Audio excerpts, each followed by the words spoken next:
1901 کی کتاب کا بھروسہ کریں گے یا پھر 13ویں صدی کی کتاب خزائن فتوحہ جس کو امیر خسرو رحمت اللہ علیہ نے لکھا؟ کس کی کتاب پہ یقین کریں گے؟ 1901 میں کوئی دیوانہ لکھ رہا نہیں، روایت یہ بتاتی ہے. ابے روایت بہت باتیں بتاتی ہے، یقین کر لیں گے کیا؟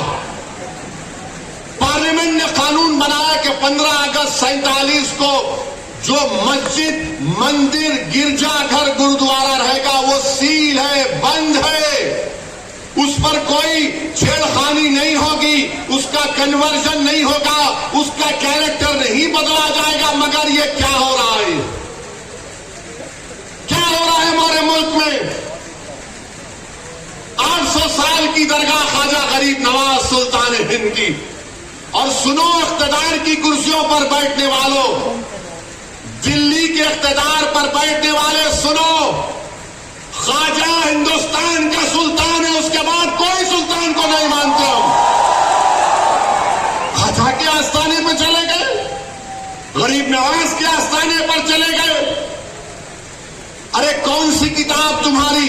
نہیں وہ فلاں دیوار کو ایسا کھکورے تو اس کو ایسا رنگ نکالے تو چھتری نکلتی. ابے تیرے گھر میں اگر 1000 فیٹ کھودا تو اس میں بھی خانے جہاں خان کی ملبہ نکلتا، کیا کرے گا؟ دے دیتا میرے کو، کیا کریں گے؟ نہیں وہ تھا. یاد رکھو یہ ملک کمزور ہو جائے گا. 5 بچوں کی جانیں چلے گئیں، وہ مرے نہیں، وہ شہید ہے. تم نے ان کو گولی مار کر ان کا قتل کیا ہے، تم قاتل ہو. تم نے غریب ماں باپ کو اپنی اولاد سے محروم کر دیا ہے. ارے یہ میڈیا کو لیک کرتے نہیں، وہ پتھر پھینک رہے، وہ پھلا کر رہے. ارے مسجد ہے، اللہ کا گھر ہے. تم کو کیا رائٹ دیتا ہے کسی بھی عبادت گاہ پر اگر تم جاؤ گے تو لوگ کیا خاموش بیٹھ جائیں گے؟ 800 سال کی درگاہ وہاں وہ ہے نہیں، یہ نہیں تھا، وہ نہیں تھا. ہم بھارت کے پردھان منتری سے پوچھنا چاہ رہے نریندر مودی، کیا آپ یہ تمام ان لوگوں کو روکیں گے یا پھر یہ دیش اسی طرح چلتا رہے گا کہ ہر مسجد پہ سوال کر دو، ہر درگاہ پہ سوال اٹھا دو؟ میرے بھائی 12 مقدمے عائد ہو چکے ہیں گیان واپی پر، متھورا کی شاہی عیدگاہ پر. وہاں پر تو 1965 میں مسلمانوں نے ہندو بھائی بہنوں سے مل کر بیٹھ کر تصفیہ کر لیا. 8 ایکڑ زمین مسلمانوں نے وقف کی تھی کہ لو یہ قسم گلستان ہے، آپ کے لیے معتبر جگہ ہے، آپ بناؤ یہاں پر. 65 میں سنی وقف بورڈ کی اجازت سے ایگریمنٹ ہو گیا ہندو مسلمان میں. 2023 میں کوئی آ کے بولا وہ کون ہندو ہوتے، وہ پوری جگہ ہماری ہے. ٹیلے والی مسجد لکھنؤ کی، ایسے 12-13 مقامات ہیں. سپریم کورٹ نے رام مندر کے فیصلے میں کہا کہ 91 کا ایکٹ بھارت کے سمویدھان کا ایک اٹوٹ حصہ ہے. اور پھر اس کے بعد ڈی وائی سی چندرچوڈ CGI تھے، وہ خاموش ہو گئے.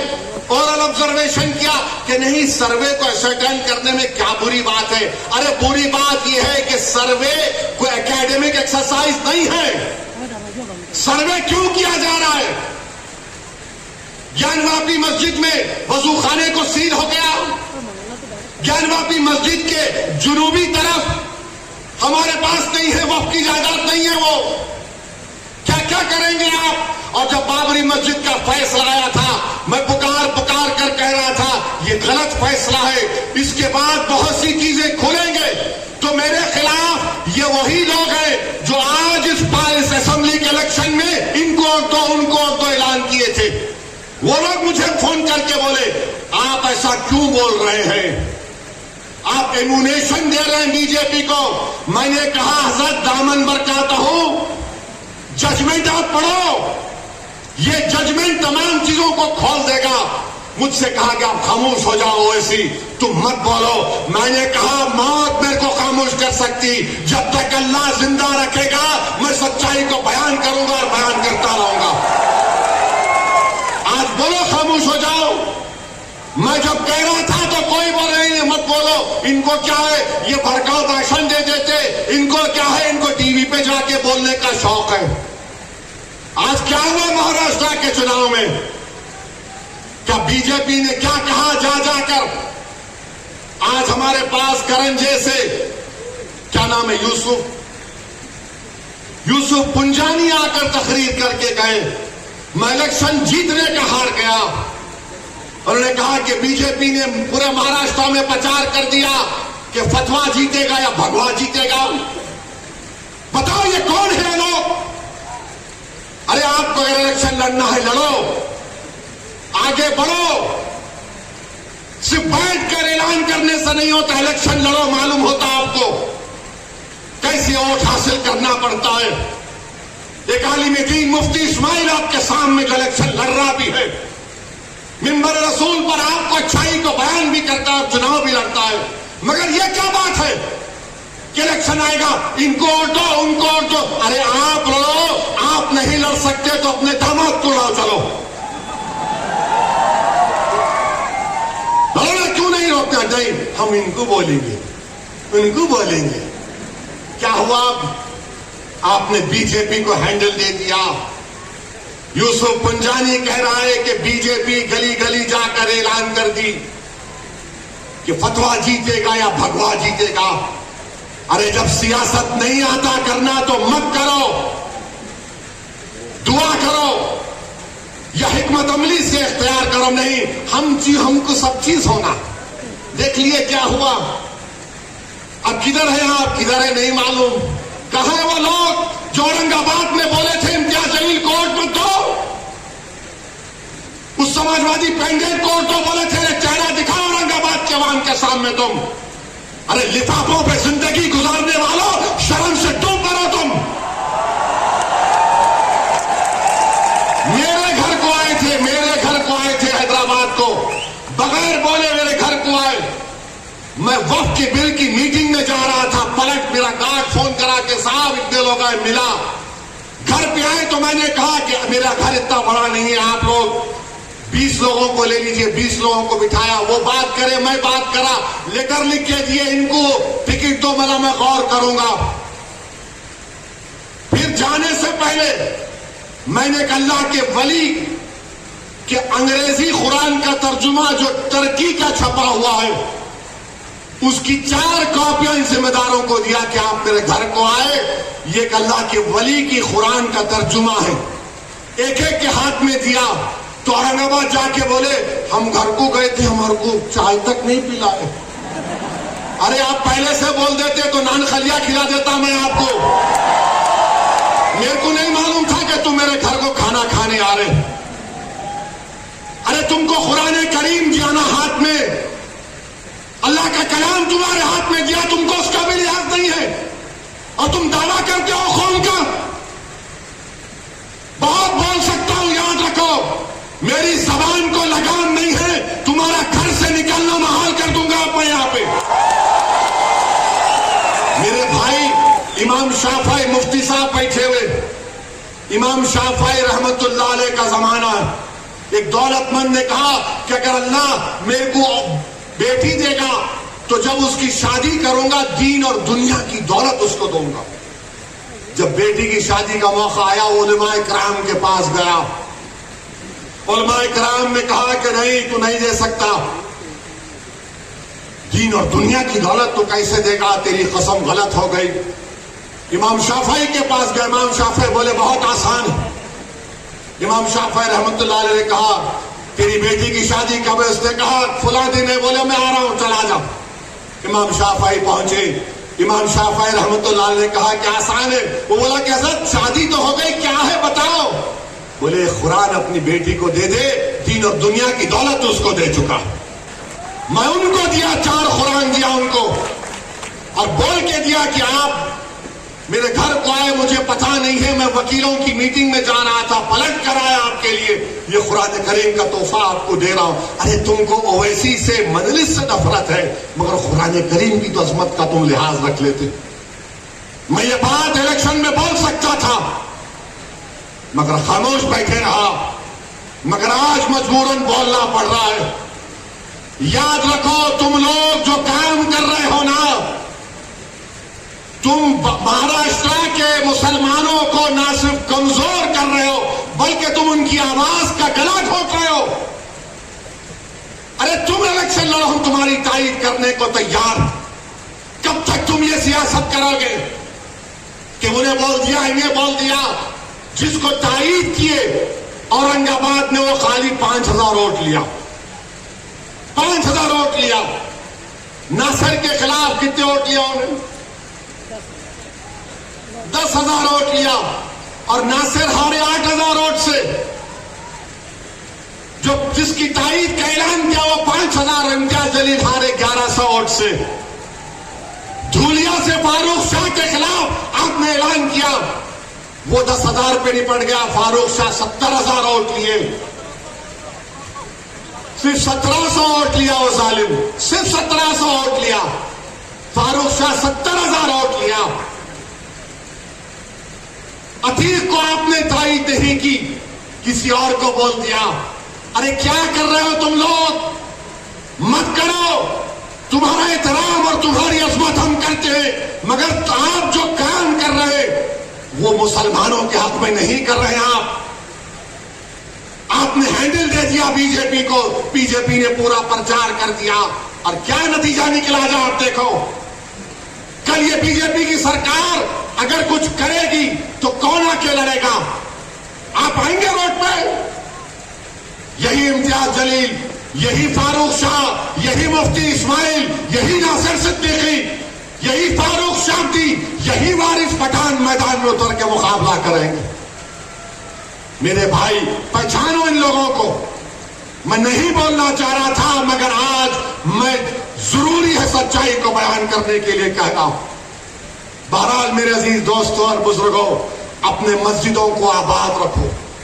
جو لوگ مسجدوں کو چھیننا چاہتے ہیں اس کا جواب کیا ہے؟ اپنی مسجدوں کو بھرے کرو. تمہاری جمعے کی نماز فجر کی نماز میں اتنی تعداد ہونی چاہیے. تمہاری مغرب کی جماعت میں اتنے لوگ ہوتے اتنا ظہر میں ہونا چاہیے.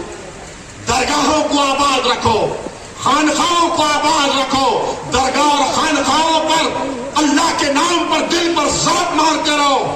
ڈرنے اور گھبرانے کی ضرورت نہیں ہے. جو طاقتیں مسجدوں کو چھیننا چاہتی ہیں، اللہ قرآن میں فرما دیا یہ سب سے بڑے ظالم ہیں، یہ سب سے بڑے ظالم ہیں. اب خواجہ اجمیری کے آستانے تک آپ پہنچ گئے، سلیم چشتی کے آستانے پر پہنچ گئے. یاد رکھو ظالموں، یہ وہ صوفیاء اکرام ہیں جو بادشاہوں کی طرح دولت نہیں تھی. یہ وہ ولی اللہ اور قطب الوقت ہے جو پھٹے ہوئے کپڑوں پر بیٹھ کر حکومتوں کو اللہ کی بارگاہ میں دعا کر کے بدلا دیتے ہیں. جو پھٹے ہوئے کپڑے پہن کر وہ جن کے پاس کھانے کو نہیں تھا مگر اگر وہ قسم کھا لیتے تو اللہ ان کی قسم کو پورا کر دیتا. تم خواجہ اجمیری کے آستانے پر چلے گئے، تم سلیم چشتی کے آستانے پر چلے گئے، تم مسجدوں پر چلے گئے. اب تم کو انشاءاللہ تعالی شکست ہوگی، ان کو شکست ہوگی. آپ دیکھنا، ارے خواجہ کا آستانہ آباد ہے. مغل ختم ہو گئے، خواجہ کا آستانہ آباد ہے. انگریز ختم ہو گئے، خواجہ کا آستانہ آباد ہے. ارے ظالم کا ظالم آ کر چلے گیا، خواجہ کا آستانہ آباد ہے. ہمارے مدرسے کئی وزیر اعظم کو دیکھے، مدرسے آباد. اللہ کا گھر آباد رہے گا. اور اللہ کے گھر کو آباد کون کرے گا؟ جو اللہ پر بھروسہ کرتا ہے اور کسی سے نہیں ڈرتا سوائے اللہ کے، اور آخرت پر بھروسہ کرتا ہے. تو نوجوانوں، اپنے عبادت گاہوں کو مضبوط رکھیے، اس کو آباد رکھیے. آپ کا پھر سے شکریہ بہت بہت. وآخر الدعوان الحمدللہ رب العالمین.